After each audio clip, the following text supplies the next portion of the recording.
Good day and happiness life mga ka-live chain. So for today's video, ayan, maaga tayo nakapaglaba today. Maaga tayo nakapaglinis. So all we need to do is mag-jogging naman tayo sa Corniche Dammam. Okay, samahan nyo ako. Mag-jogging tayo sa Corniche Dammam. Okay, see you later. Yan, driving na tayo guys sa Corniche area Dammam. So kung makikita nyo, familiar ba kayo sa daan na to? Ito yung Baywalk area.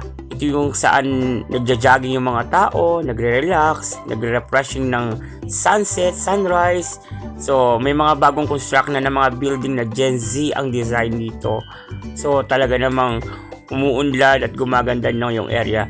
At besides from that, na-observe ko talaga na ang gaganda na ng tubo ng mga halaman dito sa Corniche area. Buhay na buhay na. Madalang silang gumamit dito ng fake grass. Ang ginagamit nila talaga dito yung tunay na grass. So, let's do enjoy! Yan, good day and happiness life ulit mga ka-live chain. So, nandito na tayo sa ating place. Yan, pupunta na tayo sa Corniche. So, nasa Corniche Dammam na tayo. Ayan, may nagbabasketball na sa kanila. Ayun ang mga nagbabasketball.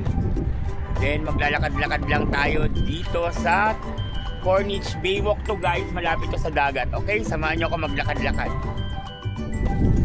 So yan guys, live na tayo dito sa ating ginagawang activity. Nag-walking muna tayo, di ba? Maganda to sa health natin, yung mag-walk-walk lang tayo sa Corniche area. Masalo na dito, tabing dagat to guys. Ayan o, ito yung Corniche Dammam. So ayan po guys, kita-kita nyo yung dagat, di ba? Ito yung dagat ng Persia Gulf, okay? Persia Gulf, okay?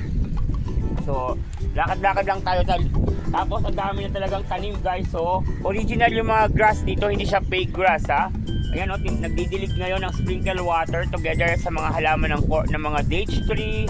Tapos kita-kita mo na yung mga building, nagtataasan na yung mga building dito. Kung makikita nyo ang kabahayan, ayun guys o, ang dami ng bahay. Tapos doon yung tinatawag na man-made island, yun yung tinatawag na Morjan Island. Okay, pupunta tayo dun mamaya sa Morjan Island. Tapos ito yung Corniche area. Kita-kita nyo naman, mahal tumira dito kasi malapit sa dagat. Okay? O yan. Pero ang bahay ko malapit lang dito. Doon ako sa souk, sa marketplace area. So very near sa area. 5 minutes lang kung may sasakyan ka. 10 to 15 minutes kung magbabike. Siguro mga 20 minutes kung mag-walk or 30 minutes yan. So ayan guys ha. So I hope nag-enjoy kayo sa view. Okay?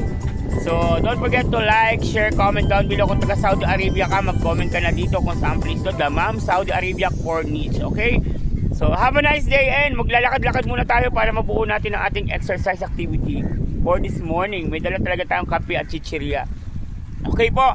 So see you. God bless and happiness life. Thank you for watching. Don't forget to subscribe, like, and share, comment.